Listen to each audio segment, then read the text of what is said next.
Sunday morning and welcome to Rochester In Focus. I'm Lynnette Adams. Coming up on the show today, we're going to discuss a very serious topic, the troubled teen industry. Our first guest helped put together a podcast mini-series on a controversial campus for troubled teens known as Freedom Village.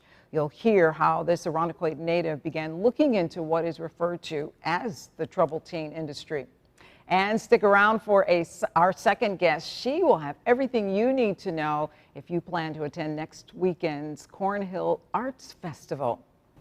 Well, Margaret Mayer is an artist and social justice activist who grew up in Irondequoit. She's passionate about shining the light on injustice. That led her to investigate Freedom Village, a troubled teen industry program for more than 40 years.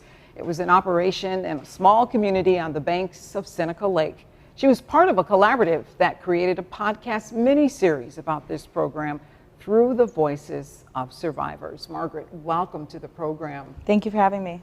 Let's talk about what led you to even have an interest in Freedom Village and what was going on there. Yeah, so I moved out of Irondequoit and I was been living in New York City, and I was hanging out in Brooklyn, and I met these kids. I was around 20, they were around 20, and they said that they were sent to this like cult in Watkins Glen near Rochester, and I was kind of confused. I was like, what's that? And then they started telling me stories about what happened, and it was horrendous. So I asked them if I could interview them, and then I ended up interviewing over 30 people. Yeah. Incredible. And I have to let people know you're not a journalist. You just happened to meet these young people and became interested in their story, right? Yeah. I mean, one of the first things that he said there was that he had to, as a punishment, he had to carry a piece of wood in a circle for 4 hours at a time in the parking lot. And that was considered a punishment for a rehabilitative program. So that was one of the first red flags that kind of took interest. And this was happening in like 2018. So we want to talk about the podcast a little bit. We have some video we want to show. But what was it about the Freedom Village story that drew your attention? I mean, I think the fact that it was so isolated, and on top of that, they were using the kids for labor. There have been so many accounts of sexual abuse there. The kids weren't being fed properly. Boys and girls couldn't look at each other. It was extreme gender segregation. And then just talking about the racism, you know what I mean? The different kids' experiences there, not good. And when you started delving into these stories, what was your own impression? I mean, what did you think about what you were hearing? I was shocked, and then I was frustrated because I came back to Irondequoit, I went up there, I started asking questions, and no one really knew what I was talking about. And so I just think, yeah, frustration, like why is this huge, I would argue, human trafficking scheme happening, and why does nobody in this area know about it? And I'm wondering, that's what I wondered. Did you think you were on to something, or like the best kept secret in the area? Honestly, yeah. And then I ended up getting involved with more activists that knew about this. And I started to realize that this is way bigger than just this one little school in Seneca Lake, but this is really a huge network of private institutions. But tell us a little bit more about Freedom Village. It was actually in operation for 40 years. Yeah. So it was a part of Independent Fundamentalist Baptism. There's a religious branch. And he got away with this for over 40 years, Fletcher Brothers and his whole crew of people. And they were pulling kids from New York City, but they were also pulling kids from California and from all different states across the United States and bringing them to New York. With the idea that this program would help cure kids or help fix them, or what was the draw for families to send their kids here? Yeah, I mean, they're targeting a lot of vulnerable communities. They're mainly going into urban areas with families that are financially disadvantaged, who oftentimes are over-policed. And so they give them an option, you know, if a kid gets in trouble and is being sent to juvie, oftentimes the court, or they'll market it to the parents as this is an option for your troubled kid to not go into juvie, but to go to this private facility. But I would argue that it's almost worse than juvie. And this was started by Fletcher Brothers, but the model of this program has been around for quite some time, right? Yeah, I would say that Lester Roloff, he was a preacher in the 50s in Texas. He built the business model for the troubled teen industry, learning how we can profit off of keeping these kids in care in facilities that aren't good. So Fletcher Brothers took that model in the 80s and brought it to New York. And then from there, it thrived. And so you came up with, not you, but the collaborative came up with a podcast miniseries, right? Yeah, so I spearheaded it with some of my friends in New York that helped me edit it and put it together. We did it all, no budget, no anything, just, literally with my phone interviewing kids and reaching out through people that were at Freedom Village on Facebook. And then we got connected to people that helped shut down the program. Shout out to my girl Jazz and Gabe that organized in 2019 when Freedom Village was bankrupt and they were getting shut down. They were trying to reopen in South Carolina, and we brought it to the media, and the media helped prevent it from opening up again. All right, well, we're going to continue our conversation with Margaret Mayer when Rochester in Focus continues, and we're going to hear some of the podcasts. Don't go away. They would put us on TV and on the radio and sell us with our backstories. You can be an adopted teen and support one of these kids. And so sometimes these people would come and visit. Sometimes they send gifts. We would often send letters back to them thanking them. Sometimes some of the adopted teens would get kind of weird. But in general, just the adopted teen program was just that. It was a program that collects money for the kids that were in the program. And brothers. I'm going to be honest, the whole program made me feel like I was pimped out.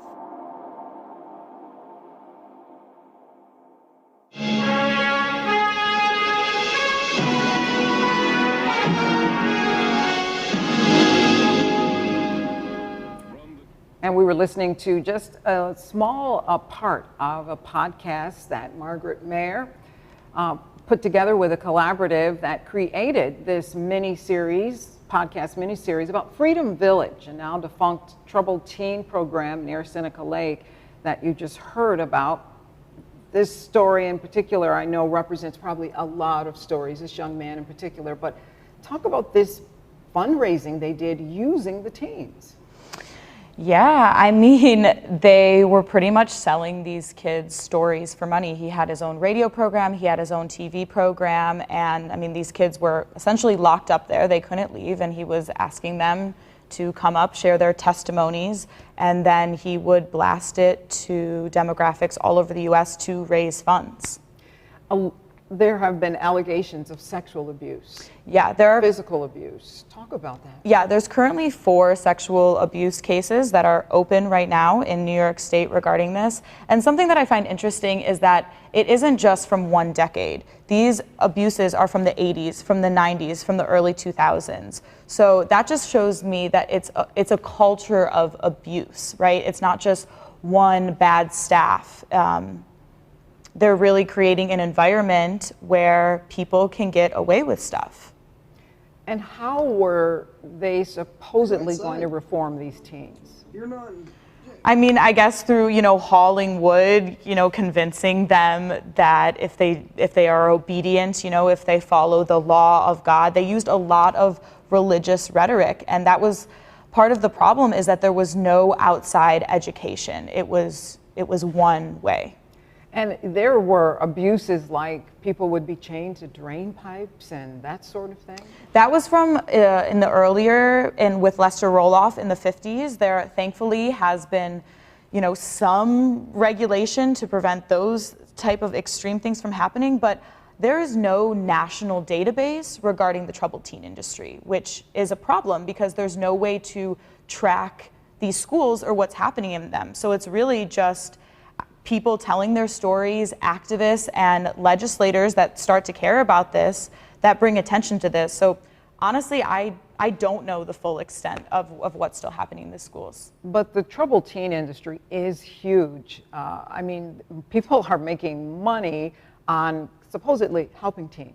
Yeah, something that I want to say about the troubled teen industry, it's not just the religious sector. Other things are conversion therapy camps, wilderness camps where kids are supposed to go out in the wilderness and hike for a period of time, behavior modification camps, and sometimes like military style boot camps. So there's many, many branches to the troubled teen industry, but all of these organizations are linked. And I think they're keeping records of the kids and moving them around. Tell us what happened to Freedom Village. Yeah, so in 2019, a woman named Jazz, she was trafficked to Freedom Village in California. She found out that they were going bankrupt, that they had to sell their property, and her and a bunch of other activists organized over Facebook. They brought together survivors, got them to share their testimony, and Freedom Village was going to move to South Carolina, and they organized a town hall meeting, told the town members what was happening, and the town members were like, we do not want this in our backyard. So the media, it was really the media that brought it together to help prevent it from opening up. But Fletcher Brothers is still living. I think he's down in Florida now. There's been no accountability, you know, and we're just trying to make sure that more schools like this don't keep opening up. Now you talk about we. Tell us about We Warn Them. Yeah, so We Warn Them.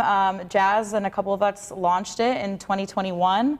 And we are a group of survivors and allies that fight against institutional abuse through education, through prevention, through legislative processes. We try to encourage people to obviously get out and vote, but call their legislators and tell them about what's going on. And the main thing for me is educating communities on what the red flags are for these programs. And tell us some of those red flags. What should we be looking out for, and what can we do? People who are not involved, people who may just see things that they're concerned about.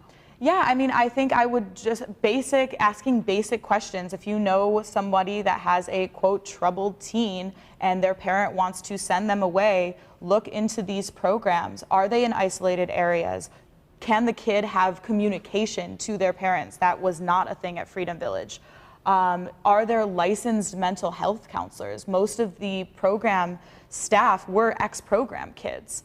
So just really inquiring about where you're sending your kids. And honestly, I would say trying to break the stigma around around sending your kid away. I think there are community-based alternatives that are out there. And the more that we talk about mental health, the more I hope that communities can come together and support each other so we're not voluntarily sending kids away.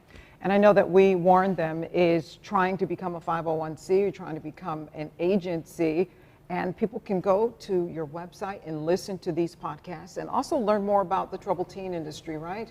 Yes. We are organizing. We are, trying to become more of a nonprofit, trying to get a fiscal sponsorship right now. But it's still right at awareness. You can go to wewarnthem.org, or you can follow us on any social media at We Warn Them to find the podcast, and just follow us and hear about the work that we'll be doing in the next couple of years. All right, we just had that address on our screen, and we thank you so much, Margaret, for taking your time. Thank you. And I just want to say Margaret is not a journalist. She's 23, if you don't mind me telling your age, but she's a young woman who became concerned about this and took it upon herself to do something about it. Yeah, we have a voice and we can speak out, keep creating. All right, thank you so much for joining us this morning to tell us all about that.